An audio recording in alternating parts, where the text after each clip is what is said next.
Pôrod je vyvrcholením 9 mesiacov čakania. Každá žena ho prežíva inak, ale málokedy bez väčších bolestí. Je úžasné, keď si to nemusí prežiť sama a z pôrodu sa stáva rodinná udalosť. Zo začiatku sme si mysleli, keď sme si tento systém pôrodov zaviedli, že nám ten otecko bude prekážkou na tej pôrodnej sále, ale opak je pravdou, pretože ten otec alebo budúci otec dobre pripravený pred pôrodom nám iba pomôže vždy na tej pôrodnej sále. Vlastne tú rodičku, tú svoju manželku pri pôrode koľko razy sám usmerní, že ako má dýchať, tlačiť pri pôrode, čo je pre nás veľká ako pomoc.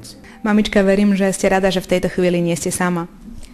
Áno, to som veľmi rada a myslím, že ešte keď sa to bude stupňovať a že budem ešte radšej. Už mi začína byť tak teplo trochu a myslím, že budem veľmi rada, keď manžel použije všetky prostriedky, o ktorých nám tu hovorili, že má použiť. Otecko, povedzte mi, na čo myslíte v tejto chvíli, keď ste pri pôrode svojho prvého potomka? Predovšetkým sa bojím o mamičku, o dcéru teda budúcu, pravdepodobne, no ale tak teším sa, ale na tie pocity asi až potom, keď to bude